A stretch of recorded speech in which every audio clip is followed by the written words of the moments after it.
Welcome to Podlygamists, the Sister Wives Rewatch podcast. We sit down each week and recap an episode of TLC's longest-running reality show, following the Browns, a Mormon polygamous family originating in Lehi, Utah. I'm Samantha Kaiser. And I'm Haley Graff. And this is Podlygamists, Season 3, Episode 8. Welcome back. Yeah. This was something we've been, I feel like, really waiting for them to. This episode covered some things that we've really been waiting for, I feel like. Yeah. Mm-hmm. Mainly Warren Jeffs and their stance and the difference between their belief and his and their church and his, essentially.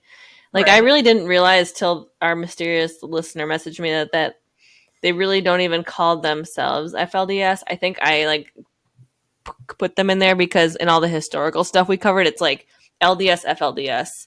Right.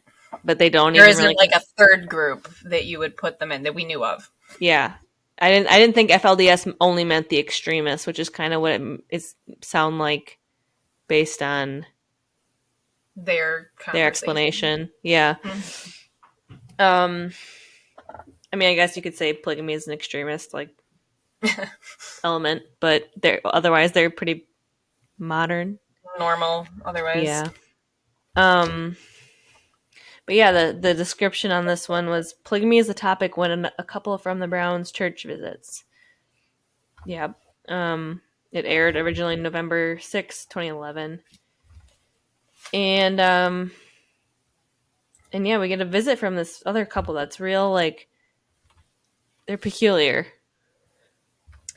They are. I mean, we'll get into it, but yeah. I had some thoughts about them. Mm-hmm. The Browns had thoughts too. I don't know. I'm curious. They did. I don't remember because there's a few families they visit more than once throughout the show. I don't think this is one of them. I don't think so. I remember the guy, especially Andy is his name. Mm-hmm. I remember him. I remember seeing him the first time watching around. He's familiar. Yeah. I don't know. Was he at Cody's bachelor party for Robin's wedding? Oh, maybe. He looked familiar, but maybe it's just from watching the show in the past. Yeah, maybe. Anyway. Well, when we actually open the episode, we're kind of talking about Hunter, right? That's the first thing, and he's turned a corner in his sort of attitude and angst recently, and he's ready to play football. And asked Janelle to make sure she signs him up for tryouts or whatever, practice, whatever they have to do to get him into football. And it was cute because she's so excited that he's doing this because it's something he was always so invested in before the move, and then he just kind of got really depressed after they moved to Vegas. I know, it's seeing a little piece of him come back. Yeah. And Janelle seems kind of stunned. It's funny because she's he asked me to sign him up, and then he came back inside later and was like, "Mom, don't forget." And she's like, "I won't." It was just, yeah. Don't worry. I was happy that she was happy, and that it seemed like a. And Maddie too has decided she wants to have a better attitude, and she's even lightened her hair. The dark hair, I think the Browns really see as as a specific phase in Maddie's whole deal. Because later on, there's a birthday party or a graduation. Do you remember this? Where they sort of dress up as the different phases of Maddie, and one of them is the sassy black emo bob that she had. Mm-hmm. So maybe this is really the end of an era for her, right. And that this kind of chestnut brown, she lightens it and looks very nice. And this is the kind of what she still rocks today. Yeah, she looks pretty similar. Mm-hmm. Mm-hmm. And I thought it was cute that Cody was very complimentary about it. He goes, "It's so cute. I can't even believe you ever went dark. It's really cute." I'm like, I thought that was sweet. He's a hair guy, but I just thought it was. He really is. Yeah. She makes a debut down the staircase with her hairdo. So the bulk of this episode is about how their friends Andy and Nicole are coming for a visit, and they are from the Browns church in Utah, and actually were neighbors. Oh, I didn't catch that they were neighbors. They said neighbors at one point. I don't know how literally they meant that, if same community or something, but yeah, right. But they're not polygamists. They are from their church. They believe polygamy is true, is what they call it. Mm-hmm. But they're not yet polygamists. They're kind of polycurious. Yeah, they're kind of wanting like tips on how to Yeah. merge into polygamy. And specifically, Andy wants to know how you date somebody while Mm-hmm. being married. Andy has a lot of good questions that are very like, yeah, great, like a good like ethical person trying to pursue this is what kind of how Andy is. He's not pursuing it from like a thoughtless or like kind of weird patriarchal way. He's very like he's like we. I look at my marriage as sacred, and like if I look at a person and I feel attracted to them, I immediately am like, that's wrong. You're married. No. Like, don't do that. And so it's like, how do I date and also keep my marriage like to the regard that he holds it at? And I'm like, Yeah. you're asking all the right questions, my friend. And to be honest, I don't know if there's really an answer to that, but Cody doesn't. We don't hear one. We don't really hear a good answer from Cody. yeah. You know, I don't know what he's did. If he did, he had to say something. They don't show it though. Would have liked to have heard that one, but okay. Yeah, I can't imagine it was boring. I'm like, why did we cut that part? I want to know what his thoughts were. Because that's a legitimate question for someone who values their spouse and values that relationship. It's funny because they were raised. Andy and Nicole are both raised polygamists, and they believe it's the right thing. They not only believe it's fine if people are polygamists. They believe it's the right way to live, essentially. And what I found interesting though is that like they were saying they belong to the church that the Browns did, and that they are monogamous so far. And they're like, actually, many people are monogamous in our church. And I'm like, but why is that then? If it's like the way to get into heaven, why are so many couples then monogamous? Yeah, I wonder like what the actual stats are on that. Like what percent of people are? If it's all people like Andy who just take it so seriously and want to do it correctly, then like that makes then sense. I get it. Yeah. Yeah. But if they're just Or like, it's just people who are like, I'm going to choose maybe not to do that because I just don't want to. Well, then how serious of a part of the religion is it, though? You know what I mean? That's kind of the gray area. Yeah. Because they don't believe in assigning. I mean, we'll get into it.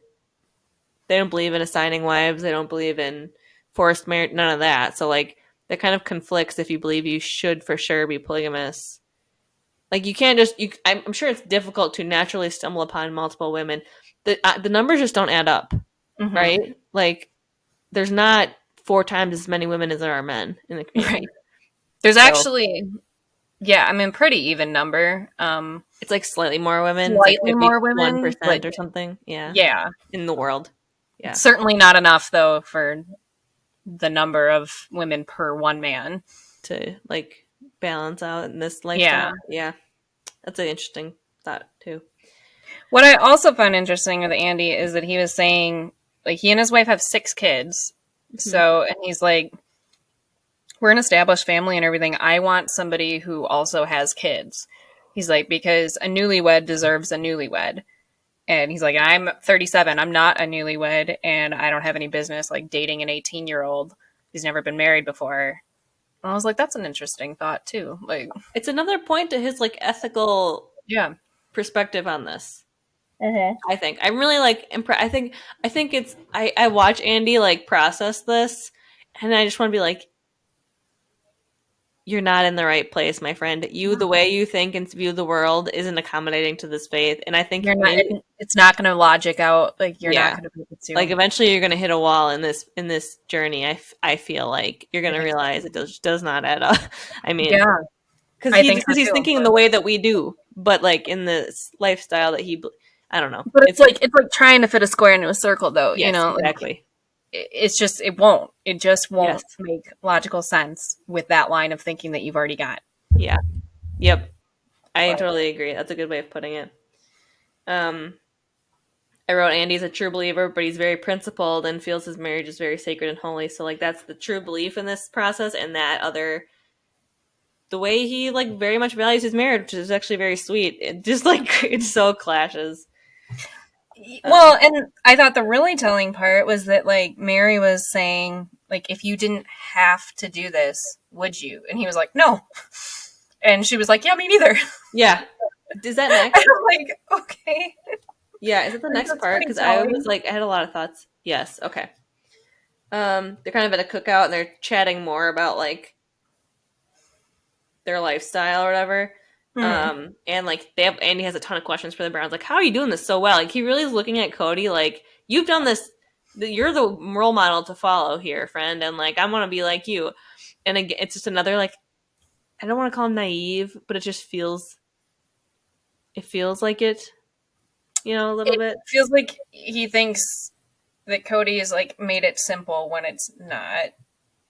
I don't know. That's why I really wanted to hear Cody's like advice to him because Yeah. I just feel like Andy is acting as if he got this all figured out, and I'm just trying to here to learn from you. Somehow he cracked that code. Like Yeah. he found the algorithm or something. Right. Like, And the part we kind of that comes right before that question that Mary has that was an interesting piece was Andy's kind of just talking. He's like, "So you guys, since you've left," he's kind of summarizing their journey from Utah to Arizona and what's changed. He's like, "Since you've left, you basically all have shared custody of Cody. You don't live together. It's basically a divorce." And that was like the sound effects, the hammer drops, like everyone's the cut to everyone's like jaw drops, and it's like I'm sure it wasn't. I didn't think that was the most dramatic thing in the world to say. He was just kind of thinking out loud and like using a metaphor for their situation. But the women all reflected like, my jaw dropped. I couldn't believe he said that. That really hit me. And I think though, like maybe it really hit them because they maybe have like kind of felt that way though a little bit. Mm-hmm. Like it does feel that. I mean, you can see why he's making that comparison because it does feel like you're sharing custody. Like it does feel like you're having visitation with the dad, and that you're on your own with your kids most of the time. So like that would kind of hit a little too close to home. Maybe I think that was the thing. They're like, how dare you say the thing that we're all kind of afraid of in the back of our heads is the situation. Yeah. Don't. Oh my God, that's the biggest water bottle I've ever seen. I'm parched, and I got this on Amazon for our trip to Denver because I wanted to bring that on the plane. It had a strap, so I want because like the elevation, I was afraid. And, so we can get a hike in, Haley. I was trying to like casually pull it into the camera so that it wasn't such a statement, but there's no way you can casually pull that monstrosity into the camera. I think the fact that it's like baby blue just really like. It's so big. Sorry, didn't mean to disrupt the flow, but I needed to. Haley just with her milk jug over here of water. It's a half gallon. See. Anywho, let me just snap the lid back on that.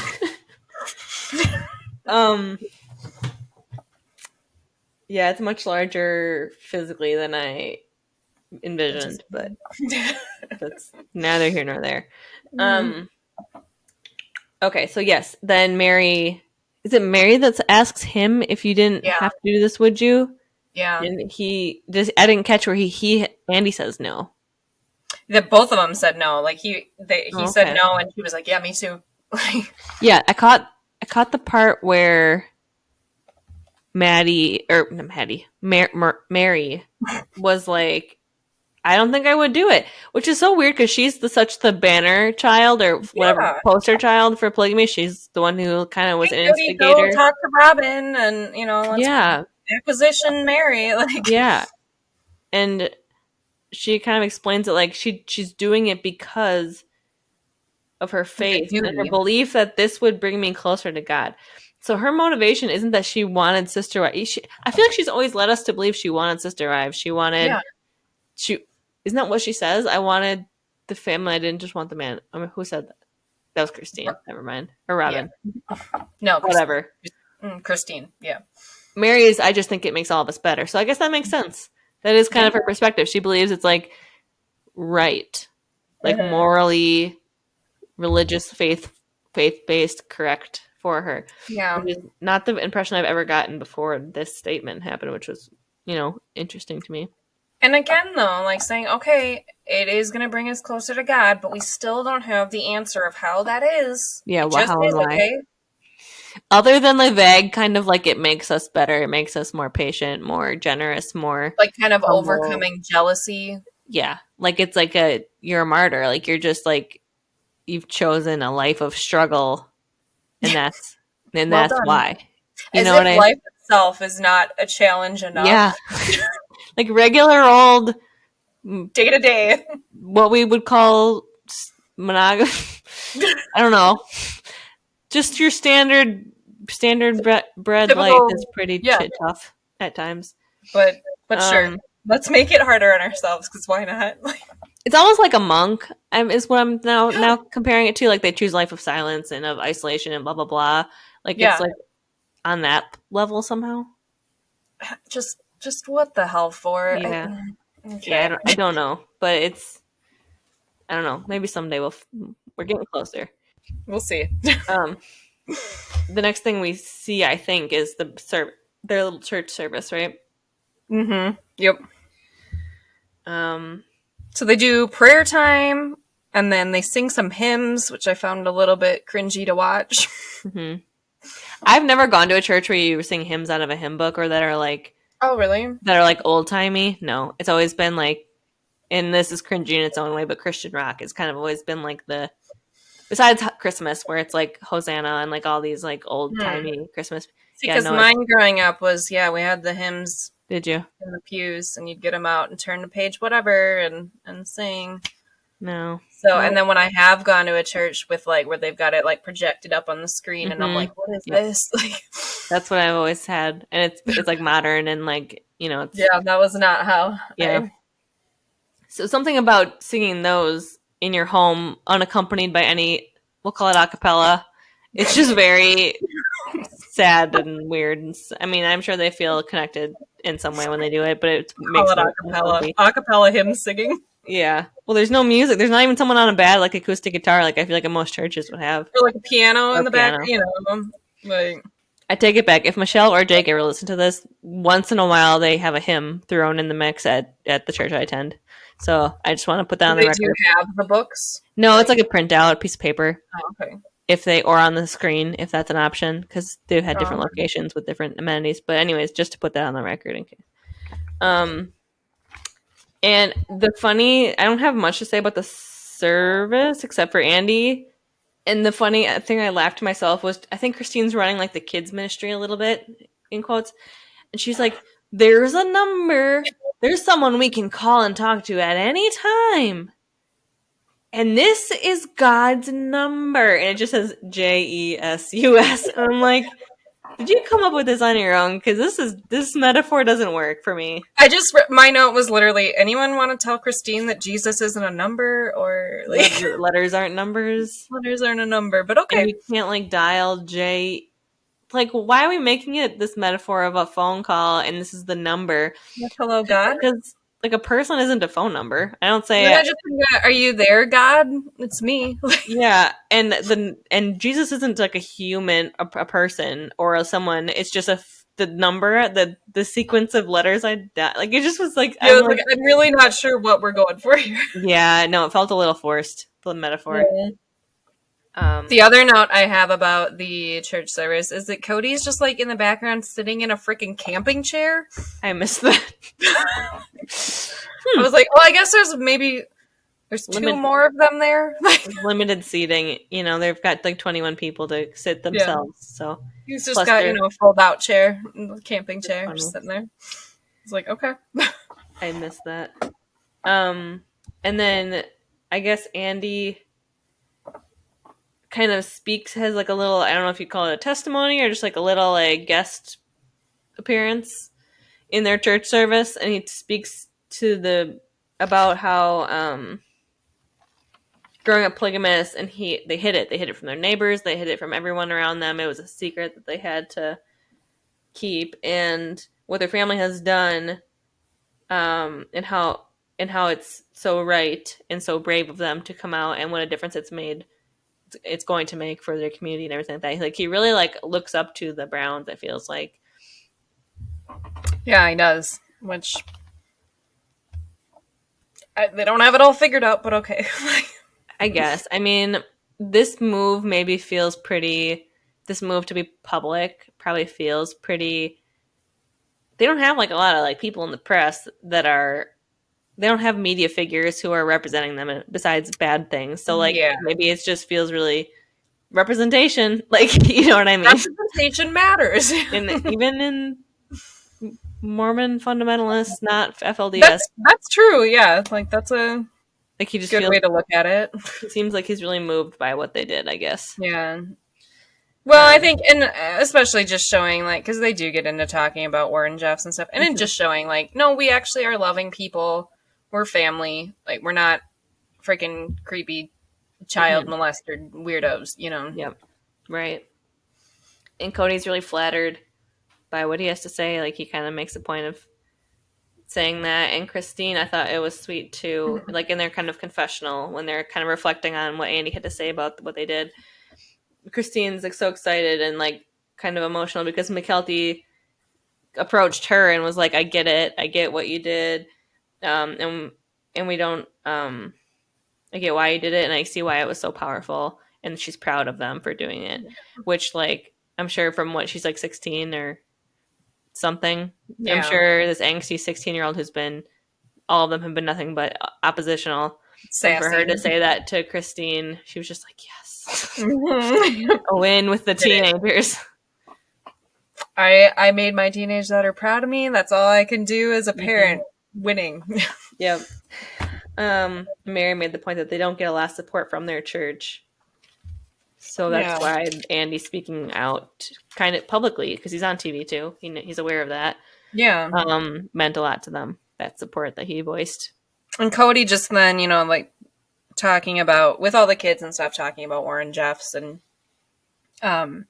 saying how, like, Warren corrupted an entire society of these people, and it makes him, like, really sad. And, like, you could tell he was very emotional about it, and he's mad that outside forces are what stopped Warren, not the people in the community themselves. He's like, those people should have stepped in. Like, those people should have said, no, this isn't okay. And like Robin saying about, like, she can't believe that the moms would let this happen to their kids and stuff. And like, he's like, it's just like good men standing by doing nothing. Well, then like that corrupts an entire society. And I was like, yep. Yeah. I think that's a quote. I didn't look up where that quote came from, but he said, like, it was a Cody kind of makes a statement of all that's needed for evil to prosper, or something along those lines. All that's needed for evil is for good people to do nothing, or good men to do nothing. Yeah. And that's kind of what he's saying it happened here with. And I didn't realize, I mean, Warren Jeffs was arrested in August 2011, or convicted. Yeah, like right around this time. If this aired in November of 2011, I imagine this must have been that summer that they were recording this. So it was very in the news, very relevant. Yeah, exactly. The trials probably were happening. If he was convicted in August, they're getting ready to go back to school because Hunter's starting football. That must have been like right in there that this was happening real time for them. So you could see then even more so why it affects them so strongly. And then Robin saying, oh, she's been reading articles and stuff, and she just starts like shaking, reading what I mean. Because we watched Keep Sweet, you know, and the stuff that's in there, it really hits you hard. I mean, there is some stuff that's so hard to see anything that it's very, very hard. And so you can understand that reaction, that like physical reaction to it.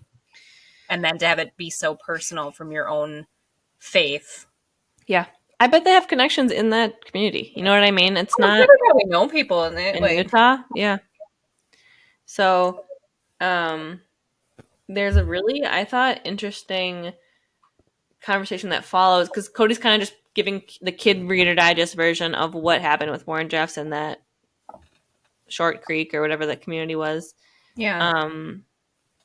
He basically like equates him to like a bully, or to like this Noah something that was from the Book of Mormon that I never heard, because it's from the Book of Mormon. I've never heard Noah. I think of Noah in the Ark. Right. Not the same person, apparently. And he says basically he inherited this kingdom from his father in the Book of Mormon, and he like drove it. He like manipulated the people and abused them and blah, blah, blah. And that's basically what happened with Warren Jeffs. He inherited this church from Rulon Jeffs, and he used his position as like a prophet to really like manipulate people, which is funny in a way, depending on where you fall in like these beliefs, because you could say that to a less evil degree, all of these prophets are manipulating the people with their prophethood. Yeah, because I mean, let's not call Rulon any kind of saint here. Exactly. And Cody he like really lightly, he's like, I don't know if it was great before Warren. It's like, no, it certainly wasn't great. It was pretty bad. Not for decades. Yeah. Till he said that, I was like, are we going to talk about Rulon's shiftiness, or yeah. we're just going to skirt over that? And then he like kind of alludes to it. Yeah, people don't really talk about Rulon until I never heard about him until I read Under the Banner. Mm-hmm. And then Keep Sweet got into his deal. Otherwise, I would have just thought like this guy came along, Warren Jeffs, and had a cult. Is what the media makes it seem like. Otherwise, the same way that like the Branch Davidians did, exactly. Like that is what it was in my head before. Yeah, the long history of that community. Yeah. But Andy is real wise. I would love to talk to Andy's got so much wisdom, I think, that I'm like, you're so close to not. Some really astute observations. Yeah. And yeah. He kind of makes the point first that the biggest catalyst in that whole thing with the Warren Jeffs fundamentalists is secrecy, and that everyone was scared to death to go to the police. And the blame is in persecuting the lifestyle, and that the shadows attract the scum. Which is fair. That's kind of a point we've discussed. But it's interesting to hear them say it as people who obviously want to protect polygamy. Right. And wanting themselves not necessarily to be secret, but like wanting that protection that the secrecy allows. Right. Not that they want to hide or anything, but knowing full well what it means to be open, how it can be dangerous and break up a family, but still knowing that like the secrecy is further destroying people than, I don't know how to phrase that, but like it's doing more damage to be secret than it would to be open, even though being open comes with its own negative sides. It's like almost like it has to be, there's no phases in what they're trying to achieve. Like it has to be fully open and accessible. Mm-hmm. And then the after piece of this is then going in and investigating the situations that are sketchy. Right. There's no like easing into it because it's just like so much of the parts that are secret are bad and illegal and abusive. And so it's like you have to open it wide open for it to be legal. And then go in and say, this isn't allowed, this isn't allowed, this isn't. Yeah. You know what I mean? Yeah, well, Christine was kind of saying something similar, and this was like the quote I picked out. I didn't write down the exact quote for it, but I picked out that this one stood out to me, that she was saying, like, Warren's people need rescuing. And she's like, and it can't be done by like attacking them further or policing, polygamy and stuff, or just saying that they're a bunch of freaks or some, going after them. She's like, you have to have society open so they're not afraid of the law, and then the secrecy and the shady stuff that comes with the secrecy can stop. You almost kind of have to let the shady part continue out, and then eventually it'll come out of open, so to speak. Yes. Yeah. Yes. Which is like a backwards sort of a catch-22, right? Yeah. Like you don't want to sanction that, but also you want to allow people to get to the point where they feel like they can go to an authority and forward with without negative impacts on their own family structure. And their children, and and I never thought about until Cody says, when Cody starts kind of explaining, he goes, I don't want to talk about, or one of the reasons we aren't comfortable blasting Warren Jeffs is the risk of alienating the people. And I was like, where are you going with this? I didn't really get it at first. You know what I mean? But then Christine really is passionate. She's like, I didn't want to talk about this. I didn't want to talk about Warren Jeffs. I don't want to talk bad about, because I want them to come out into a safe world and feel like there's a safe place for them to go. And if all we do is say they're bad, we're good, that still alienates the people who are being abused, and not like what they're doing then doesn't really help anybody, because you're only helping the ones who are like not in an illegal situation, in a harmful situation. Exactly. And so that was a really nuanced way to think about it. Only an insider in that community, I feel like, could even come to that conclusion, because I wouldn't have. I wouldn't have You know what either, I mean? because you would just be like, no, you're absolutely wrong. We need to get you out of there. And instead of working more with them and giving them that safe space to The long game instead of just the immediate, like, arrest. Yeah. Yeah, exactly. Because of course you're going to be terrified if the only time you venture out in society, your family gets broken up and you're arrested and all these negative things happen. Why would you want to come into normal, regular society then? And even the people who you could relate to most, like people like the Browns, who don't disagree with the belief, the basics of what you're believing in, like they say no child bride, no forced marriage, blah blah blah, but polygamy, sure.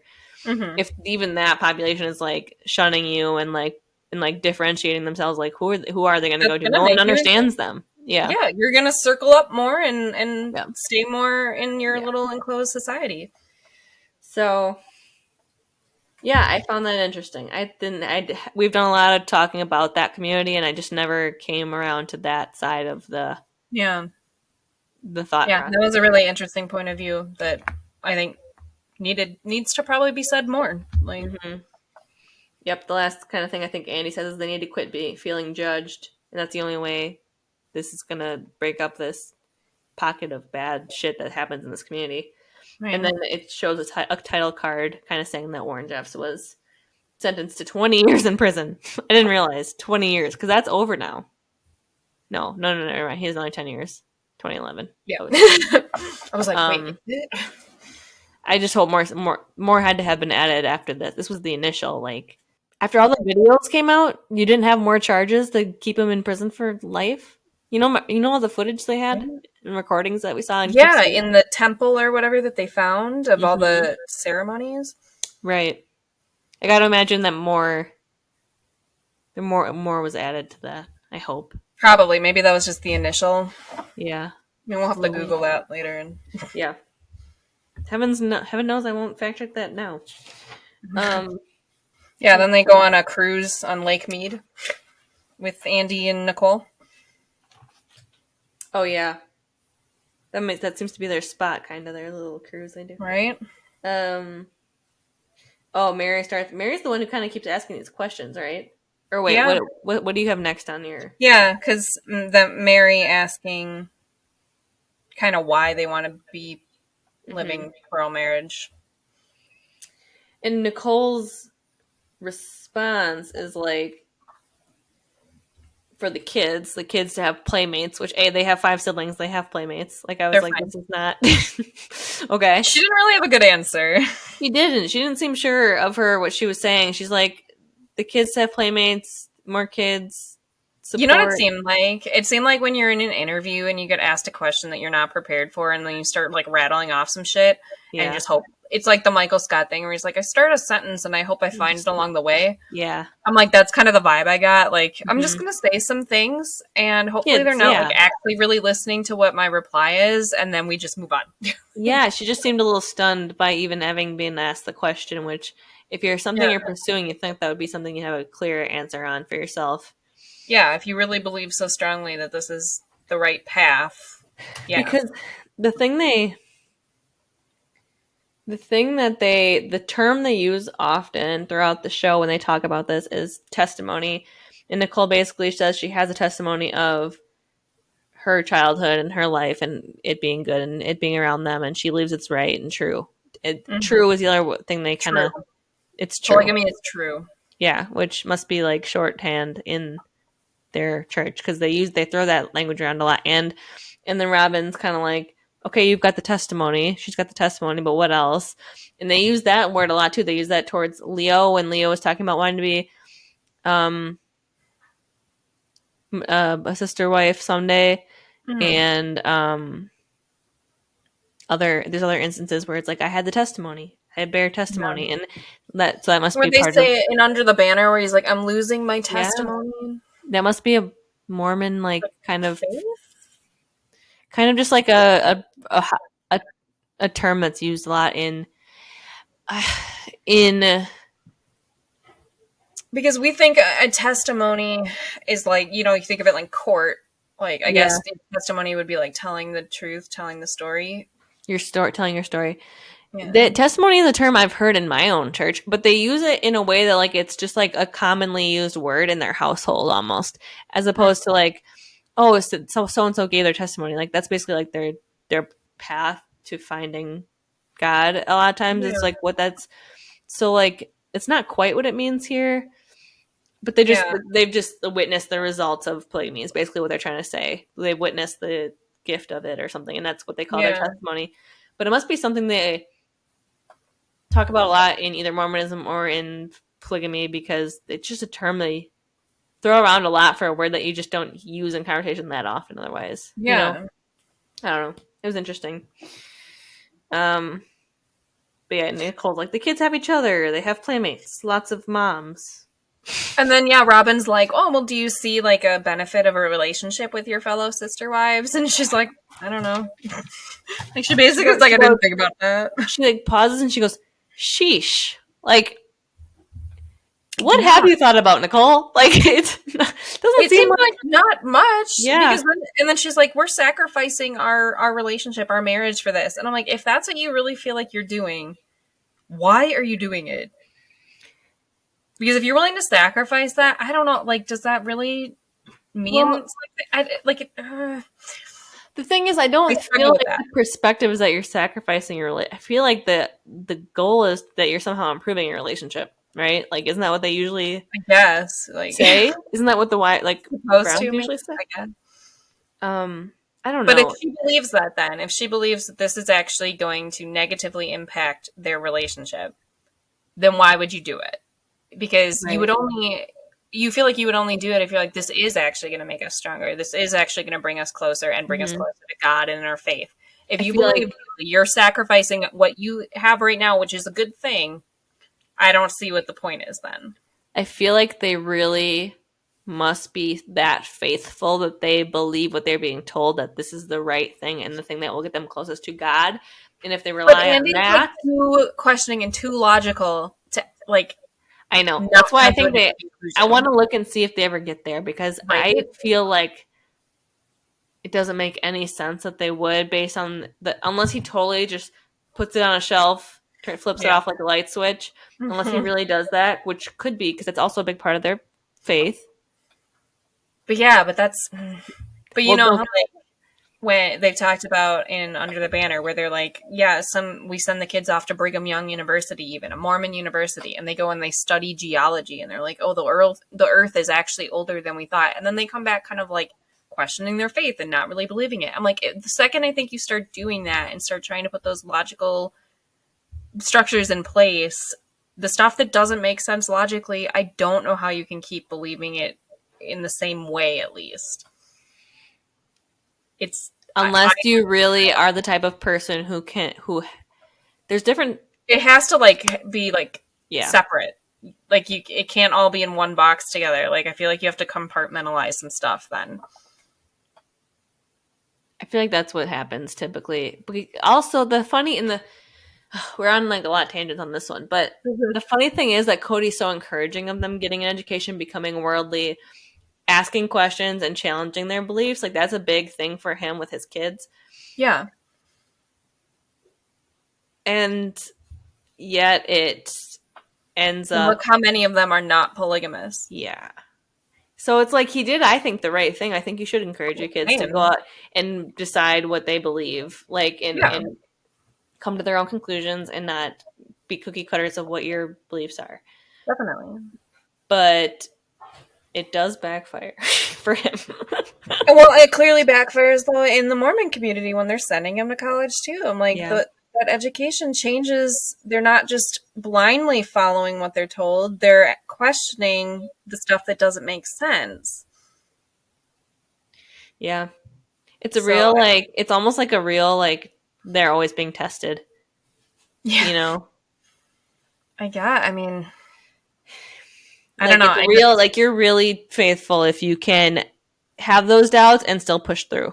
You know what I mean? It's like, But then I'm like, if you have those, I don't know. If you have those doubts, though, like, what's to stop you? Like, what is, though, to continue that belief? If you really have those, not just, like, questioning certain things that you don't understand with it, but like fundamental doubts, though, where I don't know how you come back from that. A lot of them don't. But if they're not real critical thinkers, not everybody is. Yeah.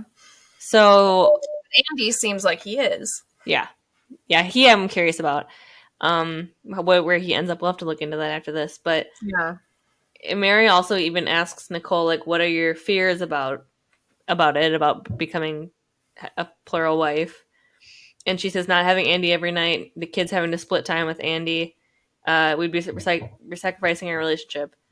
And it's like, duh, like those are the obvious things. And then Christine, the cut to Christine on the couch, like at the confessional, and she's like, Nicole's comments made me a bit sad. About what she saw as benefits. I don't think she really gets it. I don't think she's ready. It's like, yeah, I agree. Christine, it's a good assessment. I wonder if you're projecting a little bit. And then, but Mary chimes in with like, you don't really know until you do it. And it's like, that seems like a high price to pay. Yeah. Because why would anybody do it, though, if you didn't see a benefit without having done it first? You know what I mean? Yeah. Because, like, someone's like, this actually makes us really great. We've grown so much. Well, then you're like, oh, okay, that's the example that I want to follow. But if all you can see is like, yeah, it ruined our marriage and I'm super unhappy. And like, why would anyone do it then? My kids see their dad half the time that they used to see. Yeah, when we used to have our nuclear family in the home, and now it's like I'm divorced, but I'm not. Like, and especially kids that they have 6 kids, they must at least be, the oldest must be 10. Like, probably throw in another wife and another family at this phase of these kids. I just feel like it's not a good idea. Yeah. But well, I mean, what's her name? What is her name? Nicole. That's what she says, though. She's like, it can't just be anybody that we join because, like, it has to be someone that makes sense with our established family. It wants to be part of the family. Mm-hmm. But that's okay. Good luck, though, because I don't know. I mean, I feel like they kind of lucked out a bit with Robin. I mean, even though clearly it shows like things have fallen apart since then, but they have lasted a long time, though, too. Yeah. So if you can call it a success or not, I don't know, but they sure seem to think. Andy sure seems to think they've got a real success story. He really just looks up to Cody, and then the kind of last line they cut to, like while the credits are rolling, is Cody's like, I can't intellectualize. I try to intellectualize it, but you can't quantify the love I have for them all and all this. I'm like, yeah, you can love a lot of people. That doesn't mean you should marry a lot of people. Like. Yeah. But that's the thing where they're like, he's like, I would do it again because of the love I feel for that. And I'm like, if you said anything else in this moment, though, I would be like, yeah, you can't, he couldn't say anything else because you're sitting there with all your wives. Yeah. And you'd be like, actually, I wouldn't do it again. Well, then they'd be like, well, which one of us do you want then? Well, the funny thing is today he has said something to that effect. Yeah. That he wouldn't do it again. Well, and the state of his marriage, though, is only good with Robin today. So that explains it. Mm-hmm. So that's kind of where we end on that one. Did you have anything else? I don't think so. Okay. I had a quote jotted down. Oh, I think mine was just all that's needed for evil to flourish is for good men to do nothing, which is, I'm pretty sure, like, JFK says that or something along the lines. Like, there's... I'm going to Google it. Okay. I'm going to run and quick let Tucker back inside because he's clawing. Okay. So it is... Yeah, it's regularly attributed to Edmund Burke, who is an English philosopher. I think JFK said it in a speech, though. No. So, quoted Edmund Burke. But I'll take it. So, that's what Google says. Mine was just that I didn't write down entirely, but the one where Christine's saying, like, they need rescuing and it can't be done by attacking them further was what stood out to me the most, I think. Yeah. So. Yeah. I wrote down in the next episode, I wrote it down word for word, but I didn't realize I forgot to put a quote until the very end of the episode, and I was like, oh, shit. Yeah. I almost forgot to, but... remembered on the second one to write down exact quotation there. So that was a good one. I don't have much else to say. We're doing a double header again tonight for the those listening at home. So we have to jump over to that recording, I think. But Right. I guess we'll talk to you later.